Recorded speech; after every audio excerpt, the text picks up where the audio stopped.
원장님께서 소개를 해주셨습니다만은 이 주제가 상당히 좀 무겁고 비주류 개념과 내용이기 때문에 일반적으로 남북한 경기 협력이라고 말할 때 흔히 이야기하는 금강산 관광이나 개성공단이나 또는 남한의 자본과 기술 그다음에 북한의 노동력이 합쳐가지고 뭘 한다라고 하는 이런 일반적인 이야기가 아닌 다른 이야기입니다. 조금 비주류라고 할 수도 있겠고 조금 색다른 이야기라고 할 수 있습니다.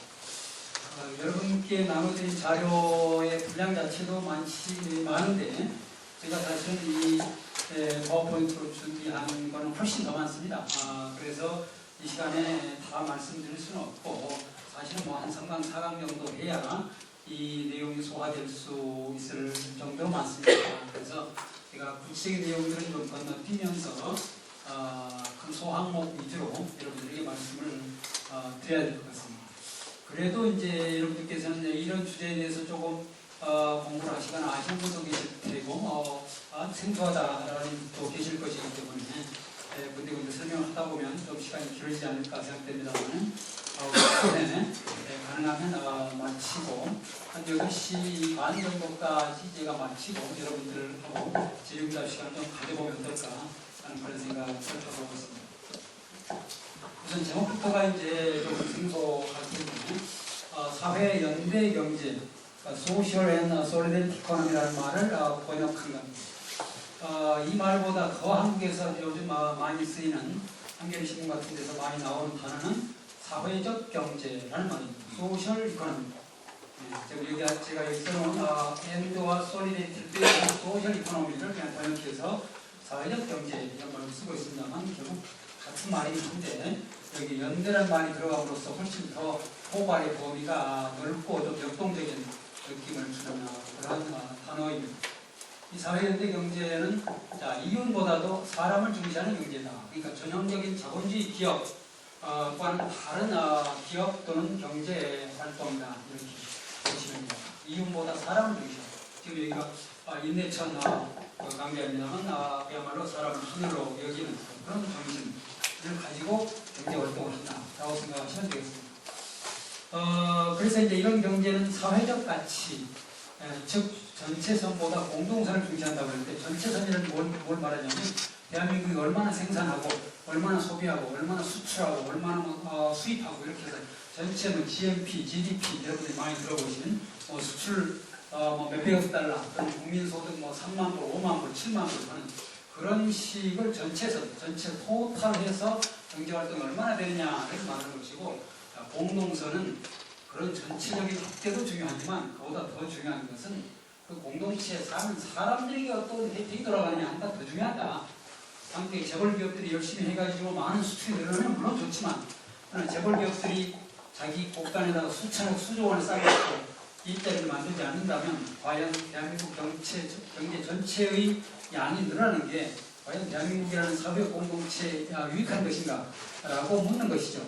따라서 전체적으로 경제활동의 분량이 늘어나는 것보다도 그 공동체에 사는 사회 구성원들에게 어떤 혜택이 돌아가느냐 그들이 얼마나 삶의 질이 높아지느냐라고 하는 것을 더 중요시하는 게 일반적인 자본주의 경제보다도 이 사회연대 경제 또는 사회적 경제다. 그러면 구체적으로 이런 거는 어떤 것들이 있는가? 뭘 말합니까? 협동조합, 사회적 기업, 마을 기업, 여러 가지 비영리 단체들, 사회 투자기금, 공익재단 등등 여러 가지 형태가 있을 수 있습니다. 딱 정해져 있는 것은 아니고 그때그때마다 사람들이 필요로 하는 그러한 서비스 또는 생산, 물품과 서비스를 제공하는 다양한 방식들이 있을 수가 있어서 제가 점점점 하는 겁니다. 남북한 경제협력이라는 문제가 이제 나오니까 어느 정도는 언급하지 않을 수가 없는데 여러분들이 잘 들어보신 대로 흔히 앞으로 북한이 어떻게 경제개혁을 하고 어디로 갈 것인가에 대해서 많은 이야기가 나오는데 흔히 가장 많이 나오는 이야기가 여러분 잘 아시는 대로 중국 모델로 갈 것이다. 아니면 베트남 모델을 따를 것이다. 최근에는 싱가포르 모델을 따를 것이다. 이런 얘기들이 나오고 있습니다. 그래서 이거는 이점이 자본주의 방식과 비슷하게 또는 이 중국이나 베트남이라고 할지라도 자본주의 시장 경제 방식을 아주 많이 받아들여서 갈 것이다 라고 하는 그런 얘기이고 또 남북 지금 교착 상태에 빠져있는 북미 회담, 남북 회담이 조금 트인다면 앞으로 한국이나 일본 미국의 자본과 기술을 받아들여서 북한 경제가 아주 급속하게 변화하고 발전할 수 있다. 이런 얘기들을 우리가 흔히 많이 들어온 이야기입니다. 제가 오늘 드리려고 하는 것은 그 얘기가 아니고 좀 다른 얘기인 것이죠. 자, 2.1 국가사회주의 방식은 이제 그동안 소련이나 동유럽 또는 중국, 베트남, 쿠바, 동독 같은 이런 사례들이 이제 있고, 그 다음에 이제 제가 그러니까 2.1과 2.3을 오늘 말씀드립니다. 여러분들께서 지금까지 뉴스에서 많이 들어온 방식은 이제 2.2에 관한 그런 이야기이고, 사회연대 경제 방식인데, 이거는 이제 거대한 자본, 외국 자본이나 외국 기술을 받아들여가지고 급격하게 발전하자 이런 것이 아니고, 국가 권력이나 거대 자본 중심이 아니고 지역 사회 자원, 그 동네, 그 지역, 면 단위, 군 단위 이런 데서 가지고 있는 물리적인 자원, 기술적인 자원, 인적 자원, 전문 지식, 부동산 그걸 다 망라하는 거죠. 그걸 적극적으로 활용하고 또 주민들이 적극적으로 참여를 해가지고 그 공동체가 소멸되거나 쇠퇴하거나 하지 않고 인간답게 잘 어울려서 살아갈 수 있게 도움이 되는 그런 경제, 사회연대 경제 방식으로 북한의 경제가 앞으로 개혁이 되는 한 몫을 할 수 있다면 바람직한 것이 아닌가라고 하는 관점에서 말씀을 드리게 됩니다. 그런데 그러면 북한은 이제 국가사회주의 체제이고 김정은과 이제 그의 집단이 지금 지배를 하고 있기 때문에 북한의 지도부가 과연 현재 북한 체제, 앞으로 미래의 북한의 경제 체제를 어떻게 가져가야 되느냐라고 생각하는 것이 중요하다라고 하는 거죠. 그래서 첫 번째로 국가사회주의 경제체제라고 하는 것은 국가 경영의 정책 결정자들의 어떤 생각, 어떤 의지를 가지고 있는가. 그 다음에 그들의 생각과 의지를 받아서 관료들이, 공무원들이 어떻게 그런 정책을 집행하는가 하는 게 핵심적이다. 따라서 북한 경제가 앞으로 어떻게 할 것인가 하는 것은 김정을 비롯한 북한의 최고 지도부가 어떤 생각을 하고 있고 어떤 계획을 수립하고 그걸 북한의 관료들이 얼마나 제대로 실천할 수 있는가 하는 게 핵심적인 문제이죠. 그러나 다른 한편 여러분들이 많이 들어보셨다시피 북한에서는 지금 자연 발생적으로 장마당이라는 것이 많이 만들어가지고 많은 이런 비공식적인 경제가 활성화돼가지고 일반 인민들이 먹고 사는 여러 가지 문제를 해결하는데 상당히 도움을 주고 있다 이렇게 우리가 알고 있습니다. 그래서 이런 장마당이라고 대표가 되는 이런 비공식적인 시장이라고 하는 것이 상당히 많이 진척된 것으로 알려져 있는데 이것은 북한 지도부가 일부러 계획한 게 아니죠. 북한의 국가 경제가 다 해결할 수 없는 부분, 그런 모자라는 부분들을 이제 인민들 스스로가 이렇게 만들어내는 그것인데, 그래서 이 국가 주도 경제를 보완하는 역할도 하고 거의 대안도 되고 이렇게 되는 것이. 그래서 불가피한 과정이기 때문에 북한의 국가 권력도 이것을 무기할 수밖에 없는 이런 상황으로 가고 있다 이렇게 보입니다. 그런데 제가 오늘 말씀드리려고 하는 이 주제, 협동조합, 사회적 기업, 마을 기업, 비영리단체 이런 것들에 대해서 국가사회주의 체제의 지도자들, 과거 소련부터 지금 중국, 베트남, 쿠바, 북한에 이르기까지 이 사람들이 이걸 어떻게 생각할까? 협동조합이라는 것은 사회주의 체제의 원래 존재 구성 요소입니다. 그러니까 어떤 사회주의 체제든 다 협동조합이 들어가 있습니다. 협동조합을 최근에 접한 사람들은 최근에 한국에서 2011년에 협동조합 교육법이 만들어지고 최근에 한 몇만 개의 협동조합들이 이제 새로 만들어지거나 운영되고 있는데 그것만 생각하니까 사회주의 체제도 협동조합이 있어요? 라고 묻는 이런 학생들이나 그런 사람들이 있습니다. 그런 협동조합이 어떻게 발생했는가, 또 사회주의하고 어떤 관계가 있는가 모르기 때문에 나오는 질문인데 협동조합이라는 것은 원래 사회주의 체제하고 훨씬 더 친합니다. 자본주의 체제보다. 왜냐하면 협동조합이라고 하는 것은 공동 소유 제도를 택하고 있는 거예요. 개인 소유, 자본주의 기업처럼 개인 소유, 내가 소유하고 내가 더 투자를 하거나 상품을 만들어서 팔아서 내가 이익을 보려고 하는 이런 게 아닙니다. 협동조합이라고 하는 것은 공동 소유 제도입니다. 공동 분배 제도예요. 그러니까 협동조합 자체가 곧 사회주의다라고 말하기 힘들지만 자본주의가 아닌 것은 분명합니다. 따라서 저는 이제 협동조합은 비경제체제다 이렇게 말하는 것이 정확하다. 협동조합은 사회주의 체제도 있을 수 있고 자본주의 체제도 있을 수 있고 굉장히 융통성이 있어요. 플렉서블해요. 협동조합이라는 제도 자체가 그러니까 협동조합과 사회주의 또 이게 뭐지라고 이제 그렇게 생각할 필요가 없다라고. 북한에서는 훨씬 오래전, 남한보다 훨씬 오래전부터 해방 직후부터 협동조합이라고 하는 것이 국가 경제의 중요한 부분으로 차지해왔습니다. 그래서 협동농장, 북한에서 무슨 리, 원정리, 무슨 리라고 하는 것은 대부분 다 협동조합 방식으로 조직되어 있습니다. 북한에서 우리의 가장 하위 행정단이 동해라고 하는 것은 대부분 협동조합, 협동농장으로 조직되어 있다. 이렇게 생각하시면 되겠습니다. 그런데 그런 그 협동조합으로 조직된 그런 경제 부분이 북한의 경제에서 얼마나 큰 역할을 했는가, 얼마나 효율적인 역할을 해왔는가, 이런 부분이 사실 문제가 되는데 안타깝게도 그렇게 결정적으로 큰 역할을 하지는 못했다라고 하는 거죠. 국가에서 중앙정부에서 계획하고 집행하는 이런 부분이 너무나 크다 보니까 일반 인민들, 일반 시민들이 스스로 첨가해가지고 공동 생산하고 공동 분배하고 하는 이런 협동조합, 본래의 가치라고 하는 것이 국가사회주의 체제에서 많이 퇴색되었다. 마치 한국의 농협처럼 그냥 우리 농협도 농업협동조합이에요. 그리고 농협의 조합은 농민들이에요. 그러나 대한민국의 농민들 중에 과연 몇 명이 내가 협동조합, 농협의 조합원이다. 이건 농협이라는 것은 내 회사다. 라고 적극적으로 인식하고 참여하는 농민이 과연 몇 %나 될까요? 안타깝게도 거의 없습니다. 그냥 농협은, 농협은 그런 게 있지. 그냥 국가기구, 건변 조직인 것처럼 이렇게 인식되고 있다라고 합니다.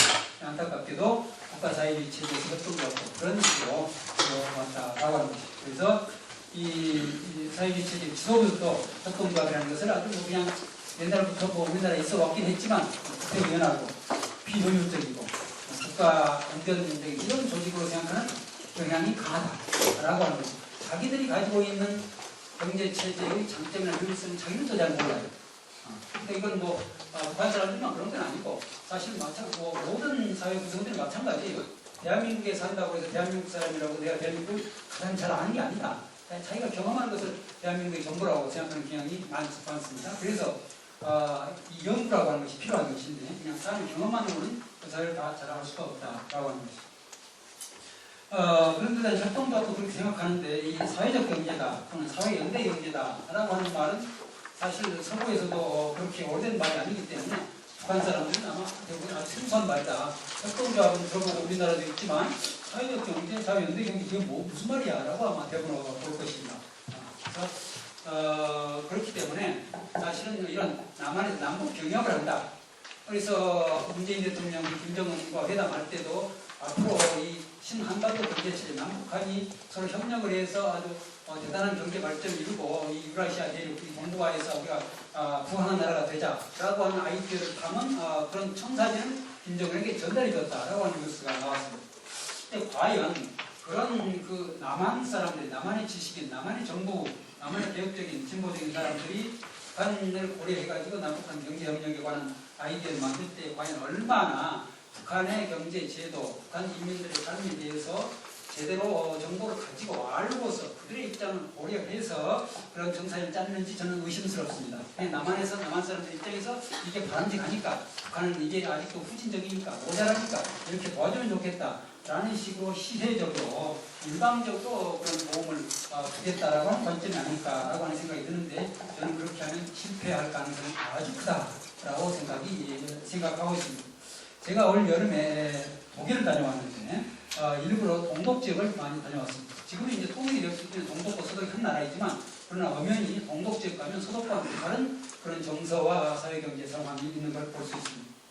동독에서 몇 사람과 인터뷰를 해봤는데 나이가 지긋한 양반이 한 60 전후의 양반인데 통일되기 전에 동독에서 집단 농장에 농장장을 하던 양반이었어요. 지금은 통일된 다음에는 지금 작은 음식점을 하고 있었습니다. 그래서 이제 그 양반에게 지금 베를린 장벽이 무너지고 30년이 지났다. 그런데 지금 당신은 동독 출신으로서 이 독일의 통일이라고 하는 것이 얼마나 진전되었다고 생각하느냐. 이제 완전히 동독 사람, 서독 사람 그 구별 없이 이렇게 잘 어울려서 살고 있느냐라고 하니까 그 사람은 고개를 절레절레 흔들었습니다. 30년이 지났지만 독일과 동독과 서독은 절반도 통일이 안 됐다. 제도적으로는 통일됐지만 사회 구성원 입장에서는 통합이 안 됐다. 이렇게 표현하는 게 좀 더 정확할 겁니다. 동독 사람들이 느끼는 모멸감, 분노, 좌절감 이런 건 아직도 굉장히 크다. 서독식으로 다 흡수통합되어 버렸으니까 최근에도 이 신문기사에 나왔습니다만 동독에 있는 여러 가지 재산들, 뭐 여러 가지 공장들, 뭐 회사들, 이런 그 부동산 이런 것들의 대부분은 서독 사람들이 와서 지금 주인이 되어 있는 이런 상황이니까 동독 사람들이 느끼는 좌절감과 분노 뭐 이런 것들이 굉장히 크다라고 할 수 있는데 서독보다 남한은 훨씬 더 사회적 포용력이 낮은 사회입니다.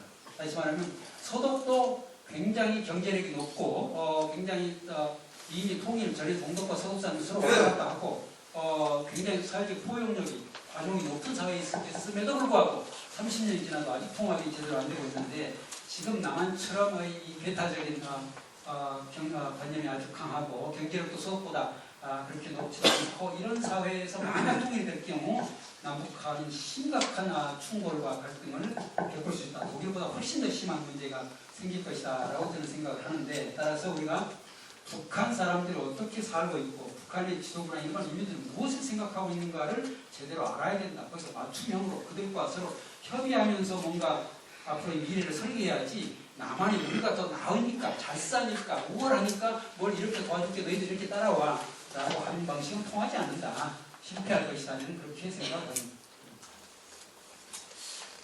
제가 아까 말씀드린 대로 워낙 그 분량이 많기 때문에 좀 이론적인 거, 사상적인 부분은 좀 뛰어넘고 가도록 하겠습니다. 사회주의 체제에서의 개혁의 경험이 북한에게 어떤 시사점을 줄까를 이제 소항목 위주로 가보겠는데요. 여러분이 아시는 대로 1991년에 소련이 해체가 되고 이제 지금은 러시아라고 하는 이름으로 불리고 있습니다. 그중에서 이제 과거 소련이었던 15개 공화국이 있는데 그중에서 러시아라고 하는 가장 크죠. 그 다음에 왼쪽 보시면 왼쪽에 중간쯤 보시면 벨라루스라고 되어 있습니다. 모스크바에서 바로 왼쪽 아래로 이 두 나라 사례만 말씀드리겠습니다. 러시아와 북한을 비교하자면 러시아라고 하는 나라는 여러분이 잘 아시는 대로 냉전 시대에서 다 이제 여기 겪으신 분들이니까 사회주의 체제의 종주국이었고 1945년 2차 대전 마치고 바로 8월 달에 소련군이 북한에 진주해가지고 1948년 김일성 정권 북한 체제가 만들어질 때까지 소련의 원조와 후원, 훈련 이런 방식으로 북한이라고 하는 나라가 만들어졌습니다. 소련의 정책을 모르고서는 북한이라는 나라를 알 수가 없다. 자, 지금 남한 대한민국의 성립이라는 게 이제 미국 모델을 받아가지고 미국의 후원 하에 만들어졌듯이 북한도 역시 소련의 후원 하에 만들어졌다. 자, 그럴 뿐만 아니라 소련이 70년 동안의 역사 동안에 여러 번의 내부 개혁을 했다. 지금 북한도 이제 몇 번의 개혁을 지금 하고 있는 과정이잖아요. 그렇게 해서 북한이 겪었던 많은 개혁 경험들이 이미 소련은 30년 전에 겪었어요. 1920년대부터 소련이 했던 여러 가지 농업 집단화, 여러 가지 이제 다른 경제 개혁 이런 것들은 이제 나중에 30년 후에 북한이 따라가는 이런 상황이 있습니다.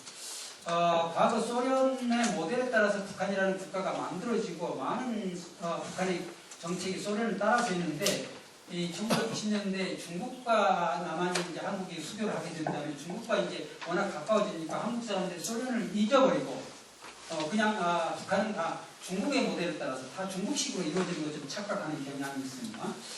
중국과 북한의 이런 밀접한 관계라는 것은 불과 20년에 불과하고 그 전에는 기본적으로 소련과의 관계 속에서 북한이라고 하는 나라가 형성이 되고 많은 정책이 이루어졌다고 한다는 것을 알아야 된다라고 합니다. 그래서 소련 시대도 1920년대, 50년대, 60년대, 그다음에 80년대 몇 번의 이제 경제 개혁을 거쳤는데 거기에 이제 협동조합의 개혁도 했습니다.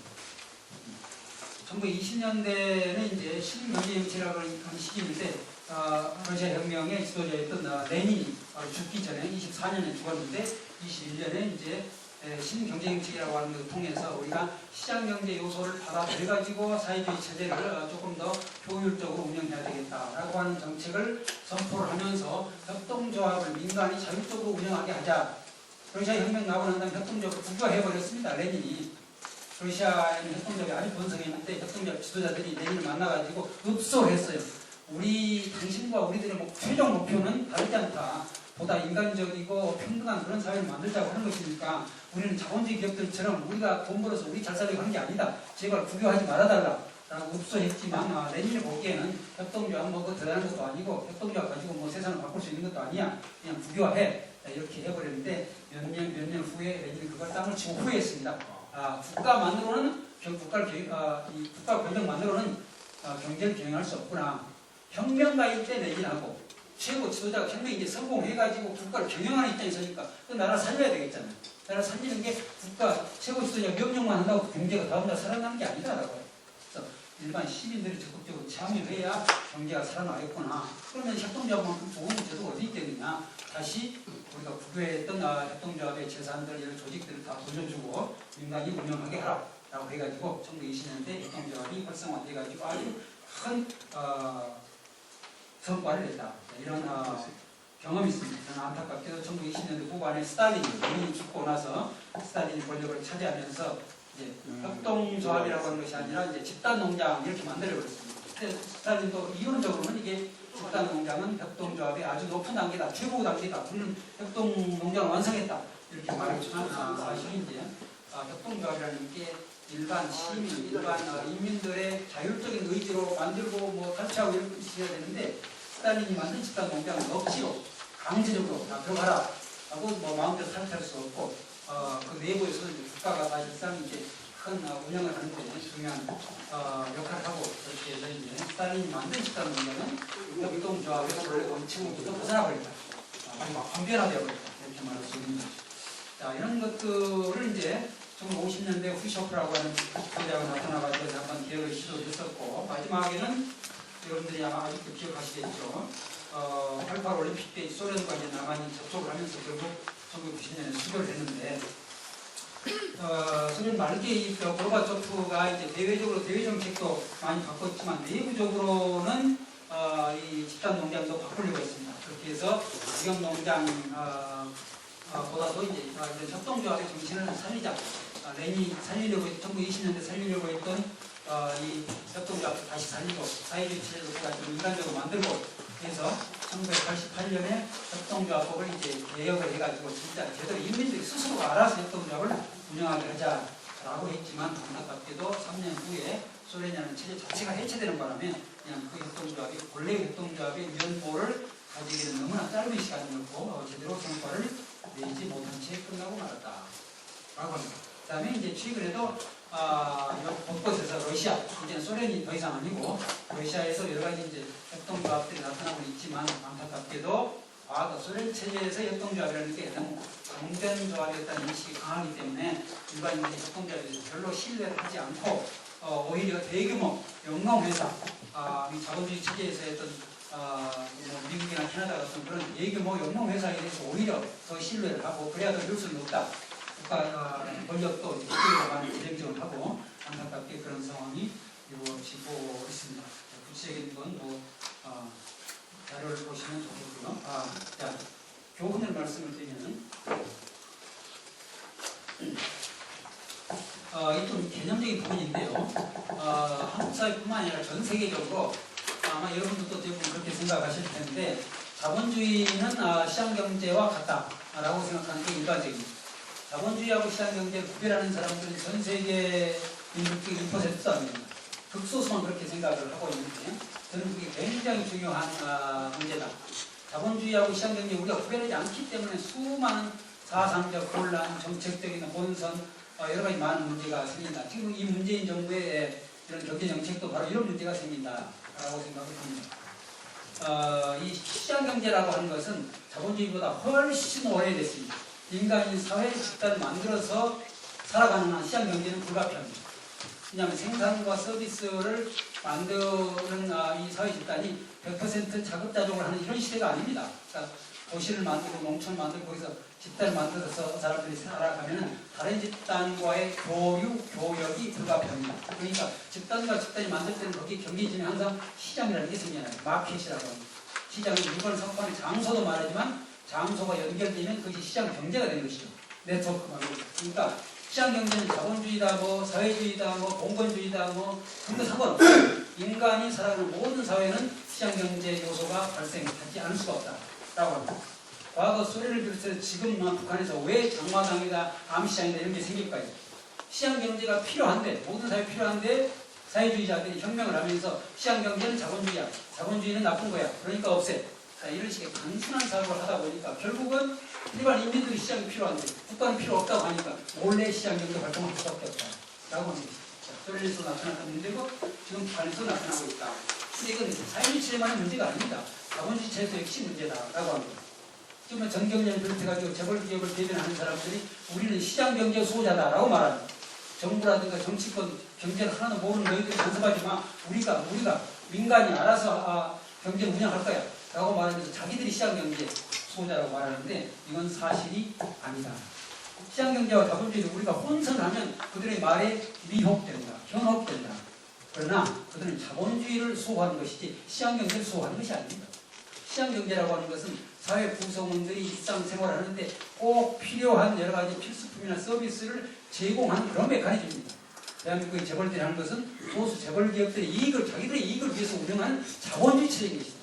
시장 경제를 딛고 일어서서 시장 경제의 메커니즘을 왜곡해가지고 소수 사람들의 부를 축적하는 그런 메커니즘이 자본주의입니다. 따라서 시장 경제와 자본주의를 구별하지 않으면 계속 자본주의를 옹호하는 사람들이 자기들이 시장 경제주의라고 선전하는 것에 속아 넘어가게 된다. 그러니까 자꾸 재벌 위주의 정책이 나오게 된다라고 합니다. 그래서 시장 경제와 자본주의를 구별을 피고 시장 경제는 필요한 것이지만 자본주의는 꼭 필요하지 않을 수도 있는 것입니다.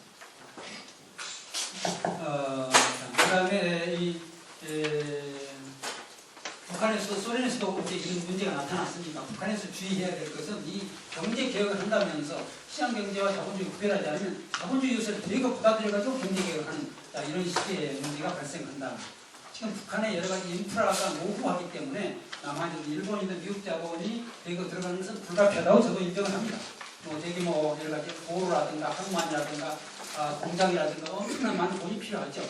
그러나 반드시 그것만으로 100% 그런 방식으로만 북한의 경제가 앞으로 개혁이 된다면 지금 남한에서 나타나고 있는 심각한 사회적인 격차, 경제적인 모순 이런 문제들이 더 악화된 형태로 북한에서 나타날 가능성이 있다. 그래서 대자본이 그런 경제 개혁도 필요하지만 우리가 사회 연대 경제 방식도 일반 인민들의 삶의 질이라고 하는 그런 관점에서 일자리를 보호한다는 측면에서 중요하게 고려를 하지 않으면 안 될 것이다 라고 생각을 합니다.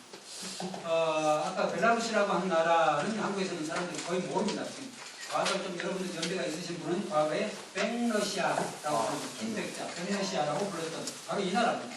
벨라라는 말이 하얗다라는 뜻이 도시가 본래 러시아 민족을 뜻하는 말이고, 근데 이 벨라루시라는 나라는 북한하고 좀 비교를 해보면 좀 비슷한 게 있어요. 지금 인구가 약 1000만 명의 소국입니다. 북한 한 2200만 되고요. 빈부격차가 크지 않아요. 이 나라는. 과거 소련이었던 나라는 지금 러시아를 비롯해서 빈부격차가 아주 심하게 됐습니다. 경제개혁을 잘못하는 바람에 그렇게 이제 소수가 부자가 되고 다수가 가난하게 되고 중산층이 이제 막 형성되어 가고 있고 이런 상황인데, 다른 14개 공화국에 비해서 벨라루시라는 나라는 빈부격차가 크지 않아요. 있지만 우리나라보다 훨씬 빈부격차가 적고 범죄가 거의 없어요. 아주 안정된 사회입니다. 그리고 자유환경은 그렇고 또 교육 수준이 아주 높고 특히 소프트웨어 분야에 이것도 북한하고 비슷해요. 인적 자원, 인적 역량이 아주 높습니다. 이 벨라루시라고 하는 나라도. 자, 그런데 이 나라를 왜 제가 굳이 한국인들도 모르는 이런 나라를 소개하려고 하느냐? 대규모 사유화를 취하지 않았다는 거예요. 사유화라는 게 과거 소련이 망하고다니 동유럽, 폴란드, 헝가리, 체코 등등에서 다 이 사유화라는 걸 취했습니다. 그 전에는 사회주의 체제는 재산이, 공장이든 농장이든 가게든 다 학교든 병원이든 다 국유였죠. 국역으로 운영됐습니다. 그걸 다 개인에게 소유권을 나눠준다 라고 하는 조치를, 이게 사유화였는데, 그러나 벨라루시는 사유화를 하지 않았습니다. 이것 때문에 오히려 당신들이 사유화를 안 했기 때문에 문제다라고 하는 시사와 비난을 받고 있지만, 실제로 보면 훨씬 제가 소개드린 것처럼 빈부격차가 크지 않고 매우 안정된 사회를 이루고 있다. 바로 옆에서 이 형님나라라고 할 수 있는 러시아를 보면서 우리는 저렇게 하지 않아야 되겠구나. 러시아가 사유화를 하면서 엄청난 경제적인 혼란이 없고 빈부격차가 심해지고 사회적인 범죄가 발생하고 이런 걸 보면서 우리는 저렇게 하지 않으면 해서는 안 되겠다 라고 하는 그런 교훈을 얻은 것이죠. 그렇게 해가지고 매우 신중하게 경제개혁을 하면서, 그렇다고 대체적으로 지역주의 정책을 취하고 있는 나라가 아닙니다. 가면 KFC 홀보하라고 나온 그런 가게도 미국 가게도 있고, 좀 있으면 스타벅스도 들어간다고 하고, 그렇게 점진적으로 개혁을 하고 외국 자본이 물밀듯이 밀려들어와서 벨라루스 경제를 저하지 못하도록 그렇게 국가에서 규제를 하면서 천천히 경제 개혁을 하고 있다. 그런 의미에서 저는 북한이 이 벨라루스라고 하는 나라의 사례를 아주 신중하게 연구할 필요가 있다라고 보는 겁니다. 그리고 또 하나는 벨라루스 인민들이 그렇게 급격한 변화를 싫어해요. 그렇게 이제 국가 지도부가 그렇게 급격하게 한다고 하더라도 그러면 아마 다음 선거에서 그 지도자는 표를 못 얻을 겁니다. 그래서 이렇게 최고 지도부도 좀 정신적인 변화를 선택했죠. 그러니까 인민들도 그렇게 급격한 변화를 싫어하고 그래서 벨라루스가 이제 그런 정신적 변화를 가고 있다. 이렇게 얘기할 수가 있겠습니다. 그래서 이제 벨라루스의 경우는 전면적인 사유화나 대규모 외국 자본의 유치가 능사가 아니다 라고 하는 것을 북한이 알았으면 좋겠다 라고 하는 것이고, 소유 제도도 지금 과거 사회주의 체제는 모두 다 국유화다 라고 하는 것도 문제가 있고, 지금 자본주의 체제는 모두 다 선택소유다 라고 하는 것도 문제가 있다는 거예요. 국유제도, 공유제도, 그 다음에 사유제도가 균형을 이루면 좋지 않겠는가라고 하는 게 제 생각인데, 바로 협동조합이나 이런 것은 공유제도 속하는 것이죠.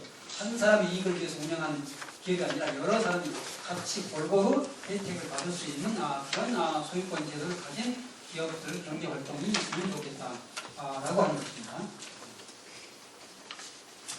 그 다음에 제가 아까 말씀드린 대로 이제 동독 지역을 비롯해서 베를린을 비롯해서 이제 독일 지역을 약 한 달 정도 저희가 돌아다니면서 관찰하고 인터뷰를 하고 해왔습니다. 동독 사례는 앞으로 이제 통일이 어떻게 될지 모르지만 북한의 지도부가 아주 극도로 싫어하는 것이지만 현실적으로 남한의 경제력이 너무나 지금 북한보다 우위에 있고 남한 위주로 갈 가능성이 현실적으로 높은 상황에서 북한 지도부가 못마땅하더라도 그러나 그렇게 동독 방식으로 갈 수 있지 않을까라고 생각하면서 동독의 경험을 조금 배워야 되지 않을까라고 하는 생각이 듭니다. 북한과 비교해보면 통일 이후 서독에 흡수된 동독의 경제체제, 그 다음에 집단농장 중심의 협동조합 체계가 자본주의 시장 경제, 서독식 체제에서 어떻게 살아남았는가, 아니면 해체되었는가, 이런 것들을 보는 것이 의미가 있습니다.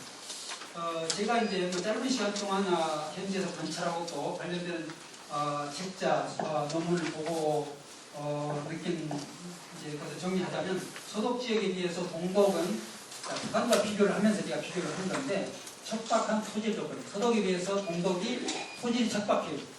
그래서 옛날부터 동독, 서독 나눠지기 전부터 옛날 독일부터 동독 지역에 유커라고 해가지고 대자본, 대규모 영농 기업이 거기에 자리 잡고 있었어요. 왜냐하면 토질이 척박하면 개인적 소농이 가서 살아남기 힘들잖아요. 큰 농토를 크게 대농장을 만들어야 생산성이 유지가 되는 거죠. 그런 지금 북한도 남한에 비해서 훨씬 토질이 척박하단 말이에요. 산지가 많고 농토가 많지 않아요. 그러니까 그런 점에서 동독과 좀 유사한 측면이 있습니다. 그런데 그리고 그 다음에 통일된 과정에서 보니까 동독은 축산업은 쇠퇴해버리고 거의 망했다 싶을 정도가 되고, 채소나 곡물농업은 오히려 동독이 잘 되고 있습니다. 왜 이런 일이 벌어질까? 서독의 시민들이 동독의 축산업을 믿질 않았습니다. 과연 쟤들이 제대로 건축을 하고 제대로 위생관리를 하면서 유통이 될까? 못 믿었던 거예요. 동독의 이런 축산업의 관리 체계를 못 믿었어요. 그러니까 판로가 사라져버리는 거죠. 그래서 동독 축산업이 거의 망해버리다시피 했다. 매우 일부만 남아있습니다. 거기에 비해서 곡물이나 채소 농업이라고 하는 것이 이제 오히려 공동이 잘 되고 있는데, 이거는 협동농장은 운영되었기 때문에 그랬다라고 하는 것이 뒤늦게 알려졌습니다. 서독은 소농체제입니다. 소농체제이고 동독은 협동조합 방식으로 해서 대농체제입니다. 그러니까 토질이 척박한데 대농체제이기 때문에 상당히 생산력을 유지할 수가 있었고, 서독은 소농체제였기 때문에 결국은 대농과 소농체제를 시장 경제에서 비교를 하다 보면 결국 서독의 소농경제가 열등하게 된다. 이런 결과를 통일 이후에 한 30년 동안의 결과가 보여주고 깜짝 놀랐습니다. 그래서 이제는 서독 사람들이 동독 가서 너희들 어떻게 그렇게 농사를 잘 짓고 있느냐, 어떻게 생산성이 높은가 라고 서독에서 동독으로 배우러 가는 지금 이런 상황이 됐다라고 하는 것이죠. 다시 말해서 북한의 경제 제도도 나름대로 장점이 있을 수 있다. 모든 부분, 남한 경제력 전체가 토탈로 해서 북한보다 몇십 배 우월하다라고 하는 것이 남한 경제 모든 게 다 북한 경제 모든 것보다 우월하다는 뜻이 아니다라고 하는 거예요. 경우에 따라서는, 지역에 따라서는, 업종에 따라서는, 제도에 따라서는 현재 북한이 가진 제도가 우월한 부분이 있을 수 있다라고 하는 것을 북한 사람들 스스로도 알아야 되고, 남한에서도 알아야 되고 그런 각자의 장점을 살릴 수 있는 방향으로 남북 경협이나 또 경제 지원이 이루어져야 된다라고 하는 교훈을 공덕이 주고 있다라고 생각합니다. 그래서 말씀드린 대로 소독인들은 과거 공덕, 사회주의 제도니까 모든 게 나빠, 비효율적이야, 없어질 거야, 사라져야 돼 라고 그런 쪽으로 정책을 밀고 나갔는데 안 사라지더라는 거예요. 생명력이 있다는 거예요. 공덕 사람들이 결국 선택을 해야 될 거 아니에요. 무조건 소독 사람들이 나쁘다, 잘못됐어, 그러니까 그거 하지 마라고 해서 안 하는 게 아니다. 공덕이 있는데 자기들 해보니까 좋은 건데 왜 하지 말라고 하지? 계속 협동공감을 하게 된다 라고 합니다. 그래서 소독 방식을 공덕이 인식한다. 지금 말하는 앞은 남한의 방식을 북한에 인식한다는 똑같은 상황이죠. 대단히 이데올로기인 것이다. 경제적으로 합리적이지 않다라고 하는 것을 보여주고 있습니다. 남한의 제도, 자본주의 제도가 반드시 다 옳다라고 하는 이데올로기의 사고방식이 합리적인 사고방식이 아니다라고 합니다. 이제 구체적으로 이 농업 생산자 LPG가 약자인데 이런 사례를 이제 보여주고 있고요. 흥미롭게도 북한뿐만 아니라 지금 남한에도 교훈이 되는 이런 사례를 제가 봤는데요. 사진을 보여드리고 자 여기 이제 농업협동조합인데 가서 보니까 호텔을 운영하고 있고 음식점을 운영하고 있고 승마장을 운영하고 있었습니다. 농업협동조합이 다목적 협동조합으로 지금 변형되면서 수입을 창출하고 있는데 농사 지어서 나온 수입보다 이렇게 고시민들을 위한 호텔과 숙박업과 음식업과 체험 학습장을 통해서 들어오는 수입이 더 많았습니다. 그러니까 앞으로 지금 이제 남한에서도 이제 소비자 생활협동조합이라는 것이 이제 조금 그런 식으로 변형 발전되어 가고 있는데 북한에서도 농협 특별한 한 종류의 한 업종만 해가지고는 살아남기 힘들다. 그렇다면 과감하게 업종을 조금 다각화하면서 농업과 이 공업, 도시와 농촌이 서로 연결되어서 어떻게 수익을 창출할 수 있을까라고 하는 것을 고민할 필요가 있다. 충분히 그게 가능하다라고 하는 것을 지금 공덕의 사례가 보여주고 있는데 바로 이게 지금 호텔과 음식점, 그다음에 베이커리, 빵가게가 있는 이런 경우입니다. 아주 우젓하고 누가 보더라도 정말 대단하다. 이 협동조합이 이렇게까지 훌륭하게 운영한단 말이야 라고 하는 느낌이 그렇게 아주 훌륭하게 이렇게 운영되고 있었습니다. 좀 더 예나 지역입니다. 예나 지역, 임예나 임금 지역입니다. 네, 감사합니다. 예. 자, 그래서 이제 교훈을 보면 지리 경제적인 자원이나 역사적 배경이나 사회 문화적 차별성 등 각 지역의 특성을 고려해서 협동조합이든 뭐 경제 개혁이든 이런 걸 해야지 남한의 방식이 우월하니까 그걸 갖다가 북한에다 인식하자. 이런 방식은 잘못된 방식이다라고 하는 것입니다. 자, 그 다음에 이제 지금 뭐 남한도 마찬가지고 전 세계가 마찬가지인데 이제 동독도 마찬가지고 심지어 쿠바도 마찬가지고 제가 본 모든 나라 다 마찬가지인데 농업 인구의 축소가 심각한 문제입니다. 농업이라는 게 생명산업이고 농업이 없으면 인류가 어떻게 생존 자체가 가능하겠습니까? 그런데 안타깝게도 지금 전 세계에서 그 경제활동 인구 중에서 대부분 나라가 10% 이하입니다. 농업의 생산의 비중이나 농업 인구가 우리나라도 지금 한 8% 정도 상황이 머물러 북한도 아마 북한의 젊은이들이라고 농사지려고 하겠습니까? 다 평양이나 함흥이나 도시로 나가려고 하겠죠.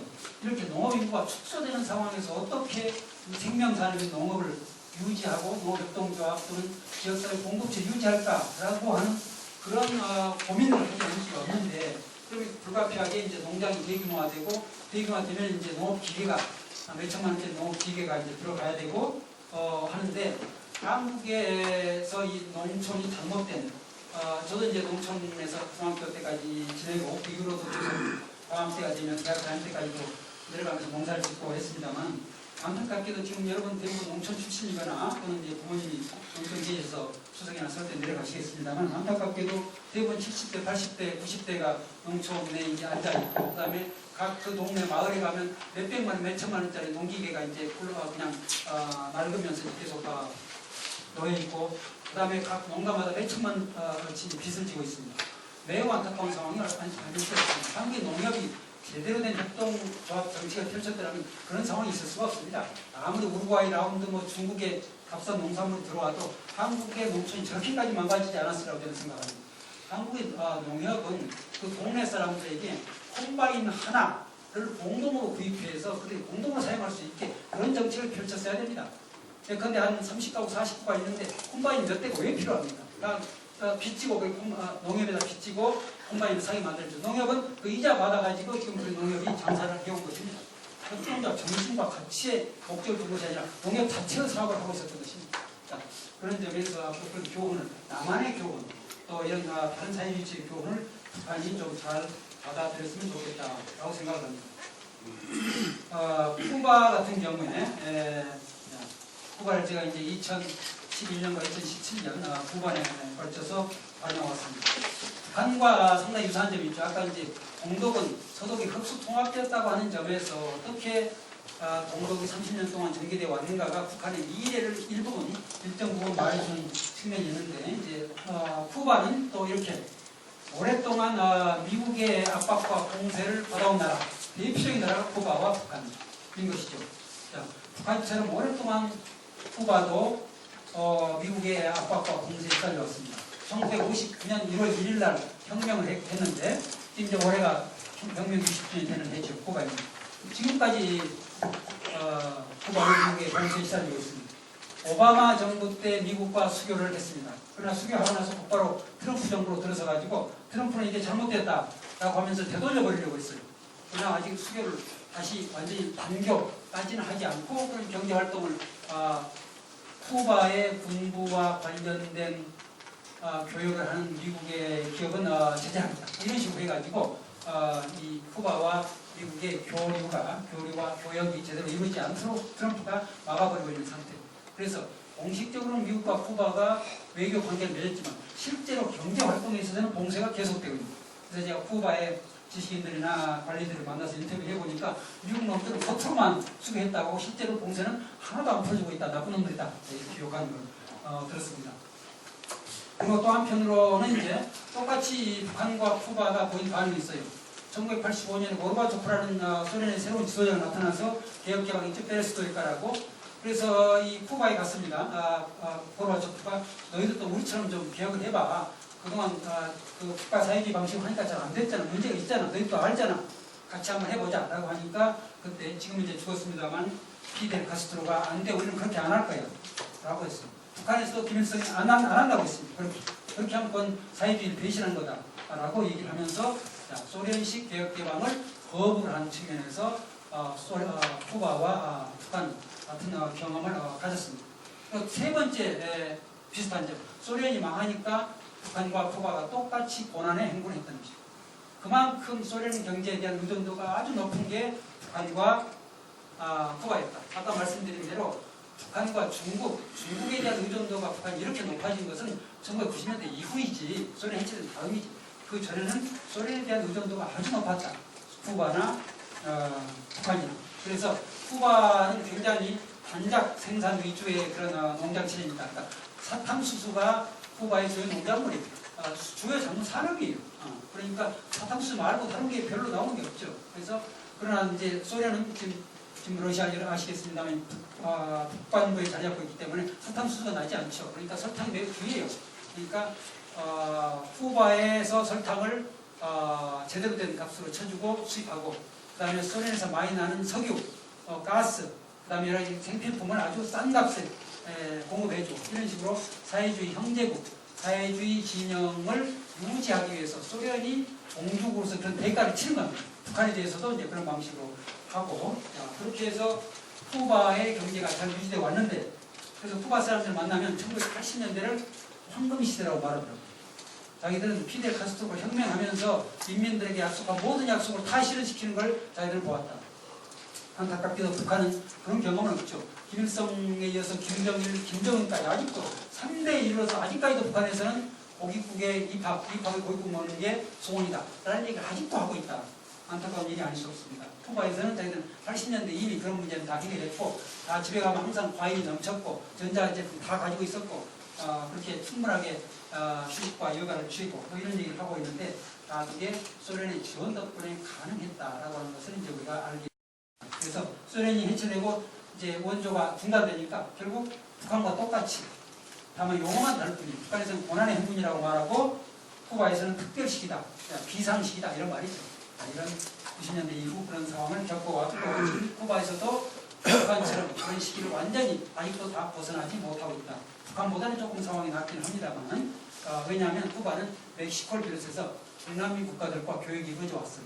북한은 오직 소련과 중국밖에 없었는데 사실상 소련이 별로 그렇게 안 도와주고 중국은 이제 나름대로 이제 도와주긴 합니다만 상당히 북한은 쿠바보다 더 어려운 상황이 있는 것이죠. 그래서 쿠바와 북한이 이제 비교해 보면 쿠바도 피델 카스트로부터 조금씩 점진적으로 변화를 해왔습니다. 개혁을 시도를 해왔고 그러면서 시장 영역, 시장 경제, 제가 아까 자본주의와 시장 경제 구별하자라고 말했을 때 그 시장, 인민들의 생활에 필수적인 생산품과 서비스를 교역하는 그런 의미의 시장이라고 하는 게 쿠바에서도 확장되고 있다. 북한의 장마당처럼 되고 있었습니다. 사회주의체에서는 협동조합하면 곧바로 농업협동조합을 뜻했는데 지금 쿠바에서는 농업뿐만 아니라 도시에서 뭐 음식점이라든가 여러 가지 제조업이라든가 이런 분야의 협동조합도 지금 허용을 해가지고 3명 이상이면 협동조합을 할 수 있다라고 이렇게 되어 왔습니다. 좀 이따 이제 그 사례를 이제 말씀드릴 수 있는데 그 다음에 또 하나는 북한하고 쿠바가 또 이제 흥미롭게도 비교되는 게 그 탈주자들이 이제 계속 생기고 있다는 거예요. 우리는 이제 탈북자라고 하죠. 지금 대한민국에 많이 들어와 있는. 그런데 쿠바에서는 바로 바다 건너 마이애미입니다. 미국으로 또는 이제 원래 자기 식민 모국이었던 스페인으로 이렇게 쿠바에서 경제계획 굉장히 더디고 또 이 좀 더 역동적인 사회에서 살고 싶어하는 젊은이들 또는 전문가들, 엔지니어들, 의사들 이런 사람들은 서방 세계에서 가면 자기들 훨씬 월급을 많이 받는 걸 알기 때문에 그냥 미국이나 스페인이나 다른 데로 이제 나가는 이런 사람들이 꽤 아직도 쿠바가 계속되고 있다는 그런 상황에서 또 북한과 비교되는 그런 상황입니다. 그렇게 해서 이제 쿠바가 이제 1990년대 이후 경제 개혁을 본격적으로 추진하면서 협동조합도 이제 허용을 하면서 이렇게 되고 있습니다. 제가 이제 2번 갔다 와서 다른 연구자들과 함께 쿠바의 사례를 썼는데 혹시 여러분들 쿠바 하면 한국에서는 굉장히 낭만적으로 굉장히 텔레비전에서 멋있게 보여지기 때문에 낭만 쿠바에 대한 생각을 가지고 있는데 제가 낭만 쿠바와 사회주의 쿠바 사이라고 하는 부제를 달아서 쿠바 춤추는 사회주의라는 소책자 두껍지 않습니다. 소책자를 썼으니까 혹시 쿠바에 대해서 관심이 있는 분들은 좀 보시면 좋을 것 같습니다. 자, 저희들이 가본 사진에 나온 사람들이 저희 이제 일행입니다. 같이 2017년에 방문했던 일행인데 라파이라고 하는 형제가 운영하는 협동조합에서 생산되는 생산물을 직판하는 가게입니다. 그러니까 이 하바나의 근교에 있어요. 우리나라 지금 경기도 어디쯤에 있는 건데 지금 뭐 사진 보셔서 아시겠습니다만, 이야 이게 뭐 우리 대한민국에 있다고 해도 결코 손색이 없을 정도로 아주 깨끗하게 잘 진행된 그런 아주 신선한 유기농 식품들을 볼 수가 있었습니다.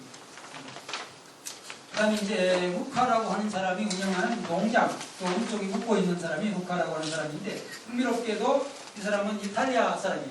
이탈리아 남자인데 이 낭만적인 쿠바에 대한 환상을 품고 쿠바에 여행을 왔다가 너무 좋아서 눌러 앉아서 쿠바 여자하고 결혼을 해가지고 사는 사람입니다. 그렇게 해서 이제 조합원 5명으로 작은 협동 농장을 운영을 하고 있는 이런 상황이죠. 여성은 이제 쿠바 여성과 결혼했고, 그래서 농장을 운영할 때 좀 자금이 들 텐데 어떻게 했냐 했더니 국가에서 이제 신용대출 해주는 게 있고, 그 다음에 자기가 이탈리아 출신이니까 다 친척들 부모들이 있으니까 이탈리아에서 좀 도움을 받고, 그렇게 해서 이제 이 자본을 충당해가지고 운영을 하고 있다라고 했는데, 흥미로운 것은 협동 농장만 운영하는 것이 아니라 식당을 운영하고 있다는 거예요. 이 3헥타르에 1헥타르면 한 3,000평 정도 되죠. 약 한 10,000평 정도의 농장을 운영하고 있으니까 이 협동농장으로서는 그렇게 큰 건 아니에요.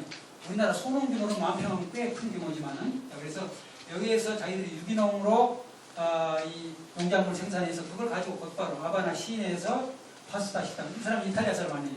파스타라고는 잘 알죠. 그리고 쿠바 사람들은 파스타라고 하는 게 신기하고 흥미로운 새로운 음식이니까 아주 이제 인기가 있고, 그래서 앞으로 이제 계속 지점을 내갈 계획이다 이렇게 얘기를 하는 아주 굉장히 만족스럽게 비즈니스를 하고 있는 그런 상황을 봤습니다. 그 다음에 또 하나는 이것도 이제 북한뿐만 아니라 남한에서도 충분히 응용이 가능한 아이디어라고 생각하는데, 코인시덴시아, 이제 스페인어인데 일치, 합일 뭐 이런 뜻이라고 합니다. 그래서 대형 협동조합, 쿠바도 이제 자유주의니까 협동조합 농장이 아주 커요. 조금 전에 북한의 농장은 불과 10,000평밖에 안 되지만 몇백만 평입니다. 기본적으로 자유주의 협동조합 몇십만 평, 몇백만 평입니다. 그런데 그게 제대로 경작이 안 돼요. 놀고 있는 땅이 많이 있겠죠. 그 놀고 있는 땅의 일부를 다시 재임대 돼가지고 10년간 이렇게 임대 돼가지고 18가족이 한 중규모의 아까 얘기했던 루카 농장보다는 좀 큰 그러한 중규모의 협동농장을 운영하고 있습니다. 여기서 망고, 바나나, 옥수수, 커피 등 이런 농작물, 과일 이런 것을 생산하지만 더 흥미있었던 것은 여러분들 사진에 보신 것처럼 이 망고 나무에도 이제 뭐가 걸려있는데 그 앞에 이런 장식물들 보이시죠? 이게 도자기입니다. 세라믹 아트예요. 그러니까 농사도 지으면서 도자기도 구워가지고 팔기도 하고 장식도 하고 그래서 농장을 굉장히 세련된 일종의 예술 작품으로 만들고 있다라고 이것 때문에 아바나를 비롯해서 많은 외국에서 사람들이 연수로 온다, 구경을 온다 하는 거예요. 그러니까 그 연수 온 사람들이 또 여러 가지 물건도 팔고 이렇게 해서 도자기 축제도 열고 이렇게 해서 정말 살기 좋은 멋있는 아주 예술적인 그런 협동농장을 만들어가고 있다라고 합니다. 쿠바가 대외적으로 자랑하는 그런 농장 중에 하나였습니다. 그 다음에 이제 아바나로 가서 우리가 본 협동조합은 지금 이 스테인드 글라스라고 하죠. 색유리라고 하죠. 지금 대한민국의 이제 가톨릭 성당에서 이런 걸 좀 보이고 있는데 원래는 이제 이게 과거 로마 가톨릭에서 그 다음에 러시아 정교회 같이 이제 동방 정교회에서 이런 스타일 스테인드 글라스를 많이 쓰는데 쿠바는 과거 스페인의 식민지였습니다. 스페인은 가톨릭 국가이죠. 그러니까 쿠바도 이제 가톨릭 교회가 많이 남아 있고 새로 또 복구되고 있고 합니다. 그래서 새로 복원되는 성당들에게 납품하는 스테인드 글라스를 만드는 협동조합인 거죠. 그런데 청년 노동자로 이제 썼습니다만 젊은 20대 여성 3명이었습니다. 대학을 졸업한 지 얼마 안 되는 20대의 젊은 여성 아가씨들 3명이 협동조합을 만들어가지고 그러나 그들이 이제 경험도 일천하지만 사실 협동조합에 많은 문제가 팔로워 문제가 되는 거 아니겠어요? 아무리 물건을 정성스럽게 잘 만들어서 팔아야 협동조합 유지가 되는 건데 팔로워 문제는 지금 아바나 역사협회라고 하는 이런 역사가들의 모임인데 아바나 시내에 많은 스페인 제국주의 시대의 유적이 있는데 그 유적을 잘 보존하자, 보수하자라고 하는 것을 목표로 하는 그런 단체입니다. 국민단체, 그러니까 정부의 지원도 받는 그런 전문가들 단체, 이 단체하고 협력을 해가지고 납품, 팔로를 뚫는 이런 식으로 해서 아바나 시내 역사 문화 유적의 보수에도 기여를 하면서 자신들의 일자리도 만들어 나가는. 그래서 처음에는 뭐 전혀 이 청년 3명 하니까 누가 알지도 못하고 팔로도 없고 힘들었는데 지금은 자리를 잡고 점점 이제 이 상품 의뢰가 제작 의뢰가 많이 들어온다. 라고 하는데 하나 아쉬운 것은 하나 좀 안타까운 것은 이 스테인드 글라스를 만드는 재료, 생유리 원료 자체가 수입품에 의존하다 보니까 쿠바에서 마음대로 조달하기 어려운 또 그런 어려운 점이 있다라고 얘기를 하고 바로 그 점이 또 바로 미국의 경제 봉쇄가 또 연결되는 거예요. 그 모든 게 다 연결되어 있습니다. 그래서 이제 쿠바의 이런 협동조합이다 또는 사회연대경제 성과는 국가의 직접 통제를 벗어난 자체적 협동조합의 발전과 민간 고용의 창출이 지금 이루어지고 있더라. 그게 뭐 엄청나게 큰 건 아니지만 상당한 가능성을 보여주고 있는. 그래서 제가 아까 말씀드린 대로 국영부문 경제가, 그 다음에 협동조합 부문, 그 다음에 사형부문, 쿠바에서는 지금 개인이 비즈니스를 할 수 있도록 허용해주고 있습니다. 그래서 아바나 시내 보면 과거에 아주 그냥 폐허가 돼가지고 버려져 있던 이런 골목들을 개인들이 투자를 해가지고 우리나라 돈으로 한 몇천만 원, 몇 억을 투자해가지고 깨끗한 레스토랑, 카페, 지금 우리나라 곳곳에 들어서 있는 카페촌처럼 그런 식으로 만들어가고 있는 걸 몇 군데를 봤습니다. 아바나 몇몇 구역에서 아주 세련된 서방식 그런 도시구역을 만들고 있었어요. 그럼 개인 비즈니스 허용하고 있습니다. 그래서 국영부문, 협동조합부문, 사형부문 이 세 부분이 좀 이 소유권이 균형 있게 발전할 수 있는 가능성을 후반은 보여주고 있더라. 앞으로 그렇게 될 것인가 하는 것을 믿을 수 있고 좀 더 지켜봐야 되겠지만 가능성이 있다라고 볼 수가 있습니다. 그래서 지금 쿠바에서는 비농업이 아닌 다른 분야에서 협동조합 500개 이상 승인을 하고 있지만 실제로 제대로 운영되는 것은 한 절반이라고 그러고 이렇게 몇 가지 지금 자본 조달의 문제, 또 국가의 세금의 문제, 그다음에 유통 부분이 좀 저발전된 이런 문제를 안고 있다 이렇게 얘기할 수가 있겠습니다. 그래서 쿠바 사례를 볼 때 북한 사람들이 저희가 배웠으면 하는 그런 교훈은 인민의 개인적인 욕구, 라고 하는 게 있는 것이죠. 조금 더 편하고 조금 더 세련된 생활을 하고 싶고 조금 더 부유하게 살고 싶은 인민의 개인적 욕구. 그러나 그것만 허용하면 사회가 빈부격차가 심해지고 여러 가지 모순이 많아지니까 개인적 욕구와 사회적 필요를 적절하게 결합시킬 수 있는 조직이자 기업이 협동조합이니까 협동조합에 대해서 국가정부가 너무 자기들이 옛날부터 가지고 있었는데 이게 별거 아니더라 이런 소극적 인식을 넘어설 필요가 있다. 그 다음에 협동조합의 설립과 운영에 대해서 구태의회랑 관료주의, 지금 쿠바에서도 그런 문제가 있다는 거예요.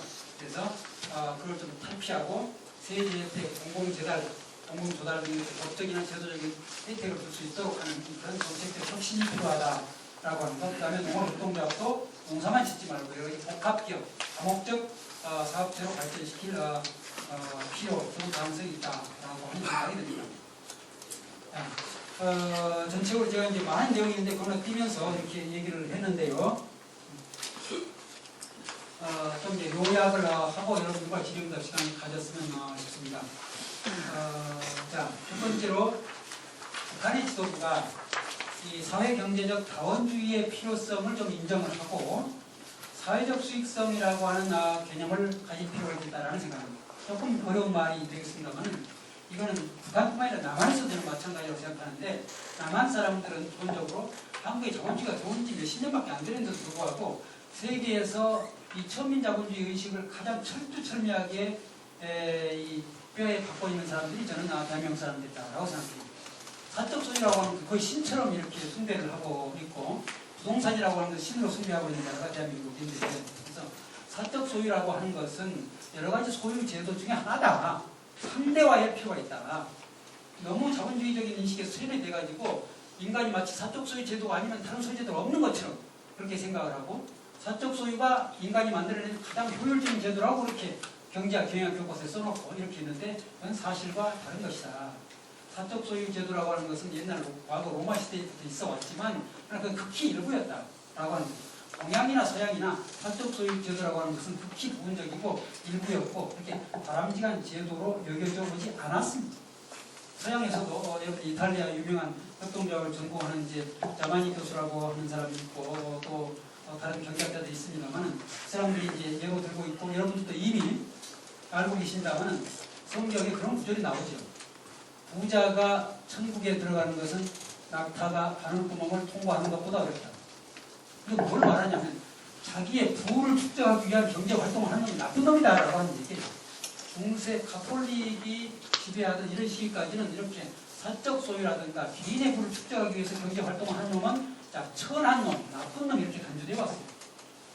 물론 그것 때문에 이제 경제적 혁신이 잘 이루어지지 않고는 문제점도 있었지만은 그러나 경제 활동을 하는 이유는 사회 구성원들이 서로 어울려서 잘 살기 위한 것이지 개인이 혼자 잘 먹고 잘 살려고 그래서 다른 사람들을 종처럼 부리려고 하는 그런 방식의 경제에서는 안 된다라고 하는 것을 교훈을 말해주고 있는 것이다 라고 하는 것이죠. 따라서 사적 소유 제도라고 하는 것이 불가피하고 어떤 부분에서는 상당히 혁신적이고 생산성을 높이는 데 기여하지만 그러나 지금 전 세계 신자유주의 단계에 도달한 이 상황에서 볼 때 사적 소유를 절대시하고 극대화하는 것이 문제가 많다. 전 세계에서라고 하는 것은 이제 이미 드러난 상황이다.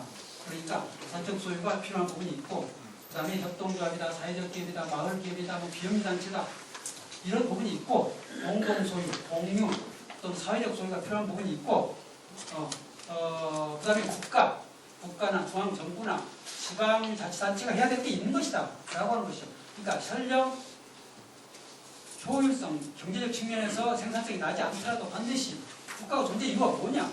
그럼 사회 구성원들이 안정되게 살아갈 수 있도록 그런 제도를 만들어주고 정책을 제공하는 게 국가의 이유인데 국가가 무슨 예산을 쓰면서 이게 예산에 100만 원 썼는데 200만 원이 안 나온다고 해서 그런 정책을 추진하지 않는다. 그건 국가가 아닌 것이죠.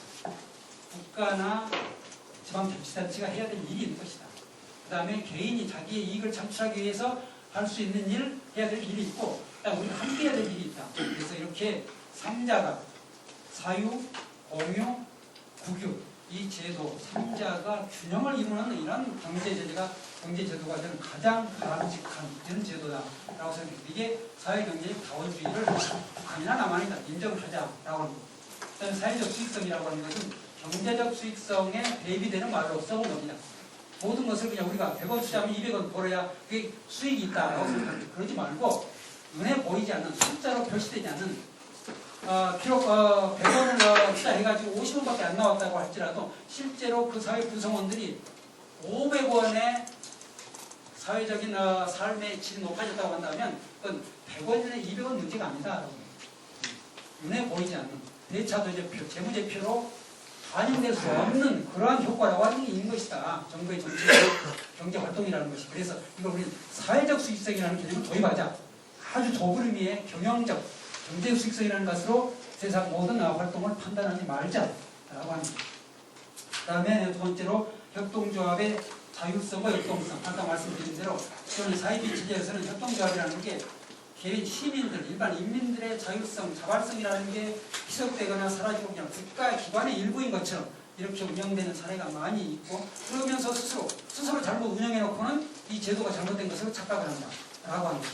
그래서 제가 이런 사례를 많이 러시아나 쿠바나 많이 봐왔습니다. 그래서 북한에 있어도 상당히 이렇게 생각하고 있지 않을까라고 저는 추정을 하고 있는데 그러면 안 된다라고 해서 제가 그래서 바로 이런 것 때문에 북한의 학자들, 북한의 정책 결정자들과 남한 사람들이 남북 경협을 할 때 반드시 남한의 자본과 기술을 북한에 갖다 준다 이렇게 생각하지 말고 남한 사람들과 북한 사람들이 함께 보다 혁신적이면서 공동체, 기여, 사회 구성원들의 삶의 질에 기여할 수 있는 그런 사례들을 한꺼번에 같이 보고 다니자.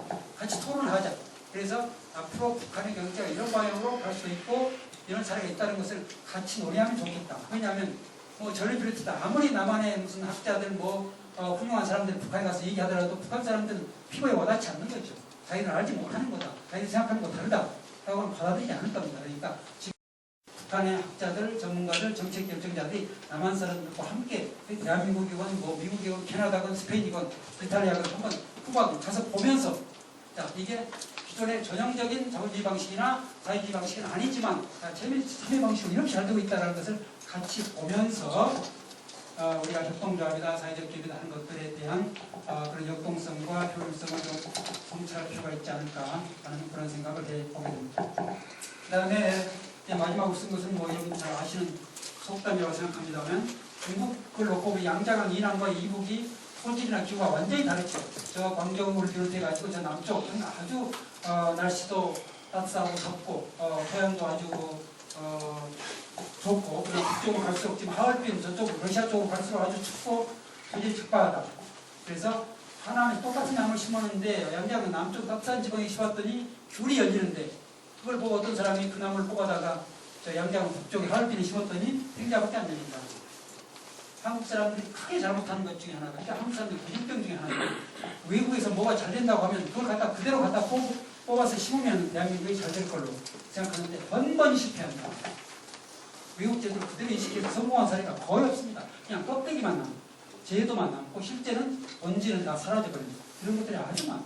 여러분들이 가장 최근에 겪은 여러분 모두에게 해당될 만한 그런 사례가 바로 제가 이제 대학에 있습니다만 대학 입학 사정관 제도라 미국에서 잘 된다고 하니까 그냥 데려다가 대한민국에서 했지만 얼마나 많은 부작용이 나는가. 미국에서 수십 년 동안 시행착오를 겪으면서 미국 풍토에 맞게 그 제도를 발전시켜왔죠. 그럼에도 불구하고 미국에서도 문제가 있는 제도입니다. 그런데도 한국에다 그게 선진 제도니까 받아서 하자. 미국보다 훨씬 더 많은 문제가 나타나는 게 있다. 그래서 외국 사례를 벤치마킹할 때는 한국 사례에 잘 맞는 방식으로 충분한 고민, 그 긍정적인 기대 못지않게 오히려 어떤 부작용이 나타날까.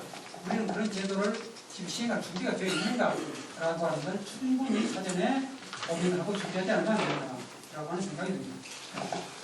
제가 시간을 아끼려고 너무 많이 건너뛰어서 오히려 시간이 남는 역설적인 상황이 생겼습니다. 네.